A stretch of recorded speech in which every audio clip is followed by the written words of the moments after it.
California's rental market is not moving in one direction anymore, and in some cities, you may be quietly gaining more power than you've had in years. In the next few minutes, we'll walk through 10 California cities where rent is softening fastest. What that means for you, whether you're renting, thinking about buying, or holding a few properties, and why these spots are your best chance to tighten your budget or lock in a better deal in 2026. Statewide, California's average rent is still high, but growth has slowed sharply. In early 2026, rent growth for two-bed units is basically flat compared with the wild spikes of 2021 and 2022.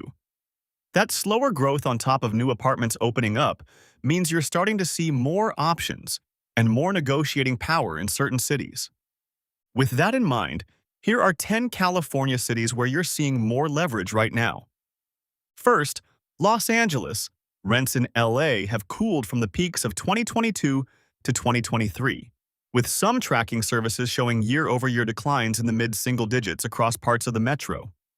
More newly built apartments and some softening in demand have given you more choices, especially outside the ultra-tight West Side. Second, San Diego.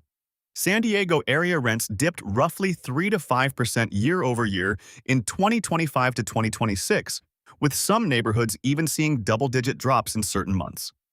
New multifamily supply and slower population growth have made it one of the more renter-friendly markets in coastal California. Right now, you're starting to see move-in incentives and slower rent growth in these first few cities. If you're thinking about relocating within California, at least one of these spots is likely in your crosshairs. Third, Sacramento. Rents in the capital region have turned flat or slightly negative in 2025, with some data showing a small year-over-year decline after a wave of new apartment deliveries. That extra supply is giving you more bargaining power, especially in newer buildings. Fourth, Fresno.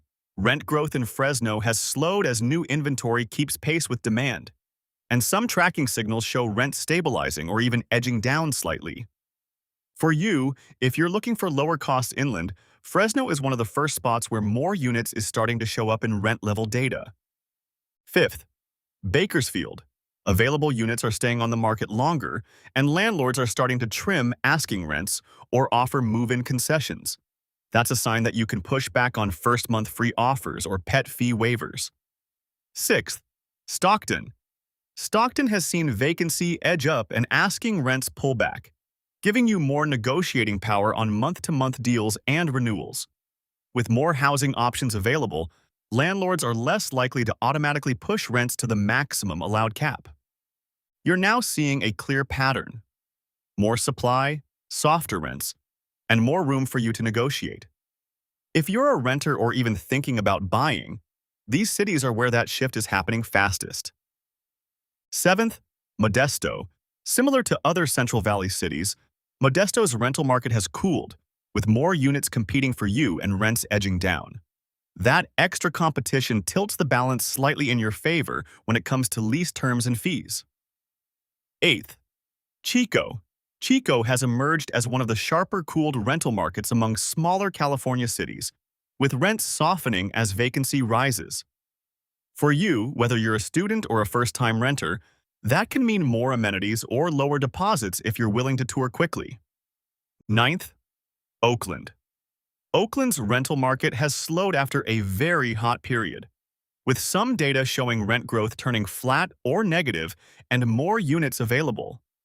That's creating a rare window where you can negotiate not just price, but parking, utilities, and pet policies. And 10th, Santa Monica, within the LA metro, stands out with one of the steeper rent declines, with some reports showing an 8 to 12% year-over-year drop in median rents by early 2026. After surging more than 20% in 2021 to 2022, Santa Monica is now giving you more housing options and more room to ask for concessions.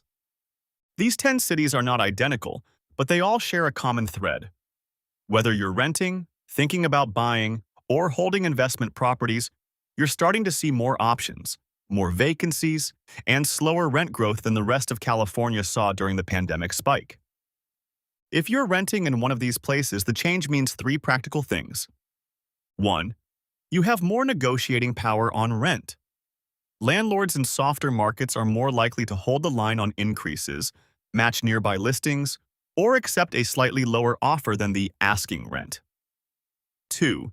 You have more room to negotiate fees and perks. In many of these cities, you'll see more move-in incentives, reduced application fees, first-month discounts, or even waived pet deposits. 3. You have more flexibility in timing. When vacancy is higher, you don't have to rush into a lease in the first week it hits the market. You can tour multiple units, compare complexes, and sometimes even wait for a better deal to pop up. If you're a buyer, a seller, or an investor, you can still borrow this same playbook. If you're thinking about buying, slower rent growth in these cities often means a bit less pressure in the housing market, which can make it easier for you to find a deal without getting into a feeding frenzy.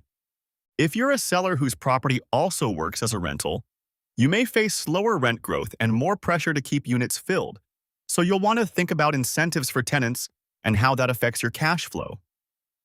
And if you're an investor, these markets reveal where the easy rent growth story is ending and where you'll need to focus on occupancy, management quality, and long-term fundamentals, not just automatic yearly increases. The core idea we're taking away is this: California's rental market is no longer moving in one direction. Some cities are still very tight and expensive, but in others like LA, San Diego, Sacramento, and several inland spots, you're gaining more leverage than you've had in years. If you're renting or thinking about renting soon, here's how to use this trend. Compare asking rents in at least 2 or 3 of these cities or their nearby suburbs. Use the fact that more units are available as a talking point when you negotiate lease terms, and watch for signs of concessions, first-month discounts, free parking, or pet-friendly policies, since those are signals that the landlord needs you more than you need them. By focusing on where rents are softening fastest, you can turn a national slowdown into a personal advantage.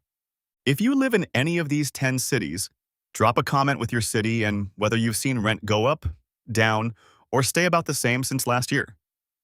If you're a California renter, buyer, or landlord, hit that subscribe button so we can keep tracking which cities are cooling fastest and which are still tightening. And if you're about to sign or renew a lease, leave a comment with your city and what you're being asked to pay. We'll drop a few quick negotiation tips in the comments. If you found this breakdown useful, hit like, share it with someone who's renting in California, and ring the notification bell so you catch the next update on where rents are heading next. California's rental market is splitting in 2026. In some places, rents are still very tight. In others, you're finally getting a little more breathing room. If you're watching these 10 cities, you're watching where that shift is happening fastest, and that's where you can look for your next move, your next deal, or your next edge. Thanks for watching, and we'll see you in the next update.